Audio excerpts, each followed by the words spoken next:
अब हम आपको भारत के पूर्व प्रधानमंत्रियों के संग्रहालय में लेकर चलेंगे, जहां 14 पूर्व प्रधानमंत्रियों के जीवन, उनके कार्यों और उनके विवादों को शोकेस किया गया है।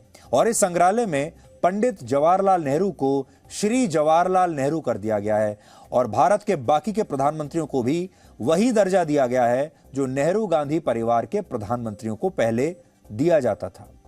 हमारे देश के इतिहास की किताबों में हमेशा नेहरू गांधी परिवार के प्रधानमंत्रियों को एक अलग ही दर्जा दिया गया है, उन्हें बढ़ा चढ़ाकर पेश किया गया। और जो बाकी के जो प्रधानमंत्री हैं, उन्हें वो महत्व नहीं मिला जो कि नेहरू गांधी परिवार के प्रधानमंत्रियों को मिला। लेकिन इस संग्रहालय ने उस असमानता को भी दूर कर दिया है और बाकी के प्रधानमंत्रियों के साथ भी न्याय किया गया है। यह प्रधानमंत्री संग्रहालय दिल्ली के 3 मूर्ति भवन में स्थित है, जिसका निर्माण वर्ष 1930 में हुआ था। यानी यह भवन आजादी से 27 साल पहले बना था और तब इस बंगले में ब्रिटिश कमांडर इन चीफ और फील्ड मार्शल ऑकिनलेक रहा करते थे। लेकिन आजादी के बाद जब जवाहरलाल नेहरू देश के पहले प्रधानमंत्री बने, तब उन्होंने यह तय किया कि वो इस बंगले में शिफ्ट हो जाएंगे और यह भारत के प्रधानमंत्री का आधिकारिक आवास होगा। 1947 से लेकर 1964 तक नेहरू इसी बंगले में रहे, प्रधानमंत्री रहते हुए, और इस दौरान उनकी सुपुत्री इंदिरा गांधी भी उनके साथ इसी बंगले में रहा करती थी।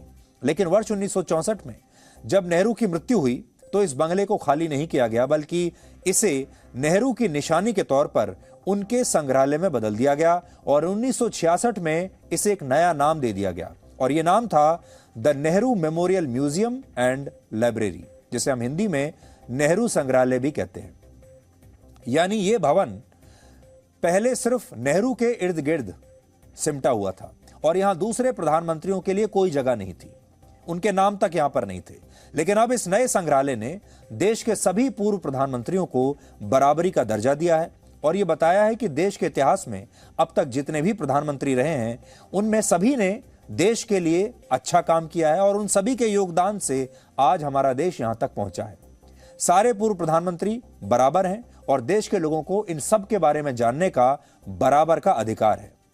नेहरू की मृत्यु के बाद उनके 3 मूर्ति स्थित प्रधानमंत्री आवास को उनका संग्रहालय बना दिया गया, यह हम आपको बता चुके हैं और यह वही संग्रहालय है। ठीक इसी तरह पूर्व प्रधानमंत्री इंदिरा गांधी की याद में दिल्ली में इंदिरा गांधी मेमोरियल की स्थापना की गई और यह मेमोरियल दिल्ली के सफदरजंग रोड स्थित उसी बंगले में है जहां प्रधानमंत्री इंदिरा गांधी रहा करती थी और जहां उनकी हत्या हुई, और यह भी उस समय प्रधानमंत्री आवास हुआ करता था। यानी पिता और पुत्री दोनों के घरों को म्यूजियम बना दिया गया और वो म्यूजियम उन्हीं के लिए है। इसी तरह वर्ष 2003 में पूर्व प्रधानमंत्री राजीव गांधी की याद में राजीव गांधी मेमोरियल की स्थापना की गई, जो चेन्नई में उसी स्थान पर मौजूद है जहां 1991 में उनकी हत्या हुई थी। यानी नेहरू गांधी परिवार के लोग जिस जगह पर रहा करते थे या जहां उनकी मृत्यु हुई, उन जगहों को तत्काल ही संग्रहालय में बदल दिया गया। उनके 3 प्रधानमंत्री हुए हैं इस परिवार से, जवाहरलाल नेहरू, फिर उनकी बेटी इंदिरा गांधी और फिर उनके बेटे राजीव गांधी, और तीनों के मेमोरियल बने हैं, जबकि बाकी के प्रधानमंत्रियों के मामले में ऐसा नहीं हुआ। लाल बहादुर शास्त्री प्रधानमंत्री बनने से पहले दिल्ली में 1 मोतीलाल नेहरू मार्ग पर रहते थे। ये उनके बंगले का एड्रेस था, 1 मोतीलाल नेहरू मार्ग।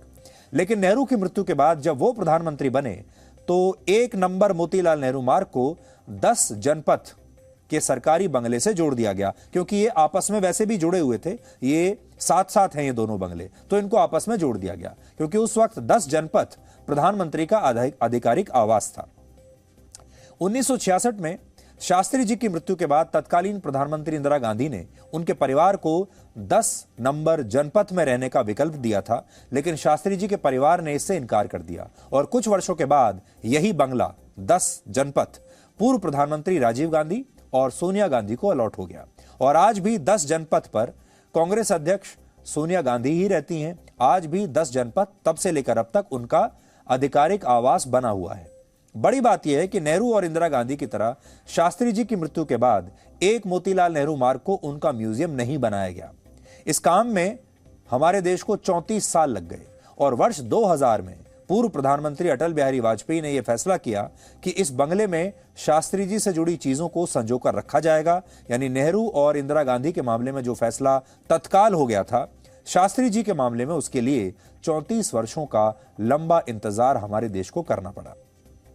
एक और जानकारी आपके लिए यह है कि इसी साल फरवरी में एक आरटीआई के जरिए यह बात पता चली कि सोनिया गांधी ने सितंबर 2020 के बाद से इस 10 जनपथ बंगले का किराया सरकार को अभी तक दिया नहीं है, यानी बिना किराया दिए ही मुफ्त में रह रही हैं। असल में हमारे देश में दो तरह के पूर्व प्रधानमंत्री हैं और ये आपने भी नोट किया होगा। एक वो हैं जो नेहरू गांधी परिवार से थे और दूसरे वो हैं जो गैर नेहरू गांधी परिवार से थे। नेहरू गांधी परिवार के प्रधानमंत्रियों को एक अलग श्रेणी में रखा गया, उन्हें एक वीवीआईपी ट्रीटमेंट दी गई और उनकी उपलब्धियों और उनके इतिहास को संग्रहालयों और दूसरे माध्यमों से लोगों के बीच ले जाने की कोशिश हुई। और आपने भी स्कूल में और कॉलेज में अपनी किताबों में इन्हीं प्रधानमंत्रियों के बारे में ज्यादा पढ़ा होगा बाकियों के मुकाबले। लेकिन बाकी के प्रधानमंत्रियों के जीवन और उनकी उपलब्धियों को हमारा देश अब तक नजरअंदाज करता आया है। यानी कांग्रेस को हमेशा यही लगा कि देश को इन पूर्व प्रधानमंत्रियों के बारे में जानने की कोई जरूरत नहीं है। लेकिन अब इस नए संग्रहालय ने सभी पूर्व प्रधानमंत्रियों को एक साथ एक मंच पर लाने का काम किया है और इसने पंडित जवाहरलाल नेहरू को भी श्री जवाहरलाल नेहरू कहकर वहां पर उनका नाम लिखा है। इसमें जो नेहरू की गैलरी है वहां उनका नाम पंडित जवाहरलाल नेहरू की जगह श्री जवाहरलाल नेहरू लिखा गया है, बाकी किसी भी दूसरे प्रधानमंत्री की तरह। असल में कांग्रेस पार्टी हमेशा उन्हें पंडित जवाहरलाल नेहरू के नाम से ही संबोधित करती है और इसी तरह उनका नाम लिखा जाता है। लेकिन इस बार शायद पहली बार आप पंडित जवाहरलाल नेहरू का नाम श्री जवाहरलाल नेहरू के रूप में पढ़ रहे हैं, क्योंकि वहां पर बाकी के प्रधानमंत्रियों के नाम के साथ भी इसी तरह उनके नाम को लिखा गया है, श्री लगाकर, ना कि किसी जाति सूचक संज्ञा लगाकर या कोई टाइटल लगाकर। इस नए संग्रहालय में कुल 43 नई गैलरीज बनाई गई हैं, जिनमें भारत के 14 पूर्व प्रधानमंत्रियों के जीवन और उन्होंने जो बड़े बड़े काम किए हैं उनके बारे में जानकारी दी गई है। जैसे इंदिरा गांधी की जो गैलरी है उसमें 1971 के भारत पाकिस्तान युद्ध का जिक्र है। इमरजेंसी में भारत के लोगों पर हुए अत्याचार को भी यहां पर प्रदर्शित किया गया है। इसके लिए यहां एक जेल बनाई गई, जिसके लिए यह दिखाया गया कि कैसे इमरजेंसी के समय भारत के लोगों को जेलों में डाल दिया गया। तो एक आप समझ लीजिए कि एक वर्चुअल जेल जैसी बनाई गई है वहां पर। इसके अलावा पंजाब में आतंकवाद की समस्या और इंदिरा गांधी की हत्या से जुड़ा विवरण भी यहां पर विस्तार से दिया गया है। इसी तरह पूर्व प्रधानमंत्री राजीव गांधी की उपलब्धियां भी इस संग्रहालय में बताई गई हैं और उनके कार्यकाल में हुए बोफोर्स तोप घोटाले का जिक्र भी इसमें किया गया है। और पीवी नरसिम्हा राव की सरकार के खिलाफ पेश हुए अविश्वास प्रस्ताव और रिश्वत कांड के बारे में भी यहां विस्तार से बताया गया है। 1993 में पीवी नरसिम्हा राव की सरकार के खिलाफ पेश हुआ अविश्वास प्रस्ताव 14 वोटों से खारिज हो गया था और तब उनकी सरकार पर यह आरोप लगा था कि उन्होंने सांसदों को खरीदकर अपने पक्ष में वोटिंग कराई है।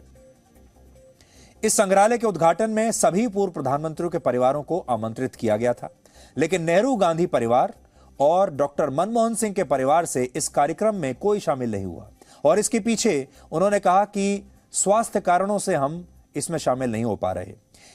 उनके अलावा पूर्व प्रधानमंत्री इंद्र कुमार गुजराल के भाई नरेश गुजराल दिल्ली से बाहर गए हुए थे, वो यात्रा कर रहे थे, इसलिए वो भी शामिल नहीं हुए। और एचडी देवेगौड़ा और उनके परिवार से भी कोई सदस्य इस समारोह में नहीं आया। हालांकि लाल बहादुर शास्त्री, पीवी नरसिम्हा राव, चंद्रशेखर और मोरारजी देसाई समेत दूसरे पूर्व प्रधानमंत्रियों के परिवार इस कार्यक्रम में शामिल हुए और वो बड़े खुश थे। उनका यही कहना है कि यह देश दशकों से एक ऐसे संग्रहालय का इंतजार कर रहा था जो बाकी के प्रधानमंत्रियों की उपलब्धियां और उनके जीवन के बारे में भी देश के लोगों को बता सके। तो कांग्रेस पार्टी और खासकर गांधी फैमिली, खासकर सोनिया गांधी को बहुत बार हम रिक्वेस्ट भी किए थे कि नरसिम्हा राव का जो कांग्रेस का अध्यक्ष था और कांग्रेस का प्रेसिडेंट भी था और प्रधानमंत्री भी था, उनके लिए एक म्यूजियम, उनके लिए जब वो डेथ होने के बाद कैसे उनको बुरी तरफ से उनको बेइज्जत करके हैदराबाद को उनका जो डेड बॉडी जो लेके गए थे, हम बहुत हर्ट हुए थे। उसके बाद भी हम लोग बहुत बार पूछे थे उनको, मनमोहन सिंह भी पूछे थे, मगर इनके बारे में कुछ भी यहाँ पर नहीं किया। आज हम लोग इतना खुश है, जो परिवार तरफ से इन लोग खुश है कि नरेंद्र मोदी को हम धन्यवाद देते हैं कि नरसिम्हा राव का एक म्यूजियम लगा के इसमें उनको सम्मानित किया। पिताजी ऐसी परिस्थिति में बने थे जब आर्थिक स्थिति देश की ठीक नहीं थी, तो उसका चित्रण किया गया है। जो भविष्य की हमारी पीढ़ी जो आएगी वो जानेगी कि किस तरह किन विपरीत परिस्थितियों में पूर्व प्रधानमंत्रियों ने काम किया और सबका एक ही लक्ष्य था कि देश को कैसे आगे बढ़ाया जाए। हमारे जैसे कई पूर्व प्रधानमंत्री के परिवार कभी नहीं सोचे होंगे कि उनका संग्रहालय बनेगा दिल्ली में, जहां पूरे देश से लोग आकर हम उनके बारे में जान सकेंगे और समझ सकेंगे। तो इसके लिए मैं प्रधानमंत्री का आभार व्यक्त करूँ और सबके लिए सामान्य है। जिस तरह से संयोजा गया है, जैसे सजाया गया है, ये बहुत सुंदर तरीका है और डिजिटल वगैरह सब करके तो एक आदमी को ऐसा महसूस होता है कि वो उसी समय पहुंच गया है, और जो शास्त्री जी का समय था उस समय पहुंच गया, और शास्त्री जी का क्यों अन्य प्रधानमंत्रियों का भी जो समय था उस पर पहुंच गया है। तो ये बहुत ऐतिहासिक उपलब्धि है और मैं इसको मानता हूँ कि एक बड़ा काम आज देश में हुआ है। जो 14 प्रधानमंत्री हुए सबका अपना अपना एक बहुत बड़ा योगदान रहा आधुनिक भारत को बनाने का, इसके निर्माण में। और यहाँ पर आकर ख़ास तौर से जो आज की युवा पीढ़ी है उसको ये देखने को मिलेगा कि पिछले 75 वर्ष में किस तरह से ऐसे महापुरुषों ने, जिनमें से कुछ तो बड़े परिवार में पैदा हुए लेकिन गरीब परिवार में पैदा होकर भी वो देश के प्रधानमंत्री बने, और किस तरह से उन्होंने देश को नेतृत्व दिया, देश को आगे बढ़ाया।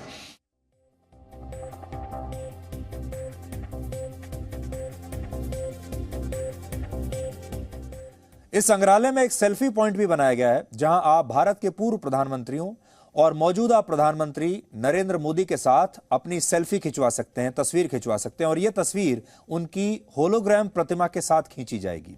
और हमारे संवाददाता रविंद्र कुमार जब रिपोर्टिंग करने के लिए गए वहां पर, तो उन्होंने भी इसी टेक्नोलॉजी के जरिए पूर्व प्रधानमंत्री अटल बिहारी वाजपेयी के साथ एक ऐसी ही तस्वीर खिंचवाई है।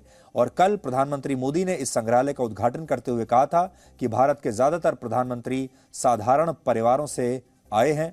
और आप देखिए, उसी टेक्नोलॉजी के जरिए ये हमारे ही संवाददाता बैठे हुए हैं, और आपको ऐसा लगेगा जैसे वो वाकई पूर्व प्रधानमंत्री अटल बिहारी वाजपेयी के साथ बैठे हैं और मौजूदा प्रधानमंत्री नरेंद्र मोदी के साथ भी आपको उनकी तस्वीर दिखाई देगी। यहां आने वाले लोग देश के पूर्व प्रधानमंत्रियों के योगदान से रूबरू होंगे, उनकी पृष्ठभूमि, उनके संघर्ष सृजन को जानेंगे। भावी पीढ़ी को यह भी सीख मिलेगी कि हमारे लोकतांत्रिक देश में किस किस पृष्ठभूमि से आकर अलग अलग प्रधानमंत्री बनते रहे। ये हम भारतवासियों के लिए बहुत गौरव की बात है कि हमारे ज्यादातर प्रधानमंत्री बहुत ही साधारण परिवार से रहे हैं। सुदूर देहात से आकर, एकदम गरीब परिवार से आकर, किसान परिवार से आकर भी प्रधानमंत्री पद पर पहुंचना भारतीय लोकतंत्र की महान परंपराओं के प्रति विश्वास को दृढ़ करता है। Presenting B News app, available on Google Play and App Store. Download it now.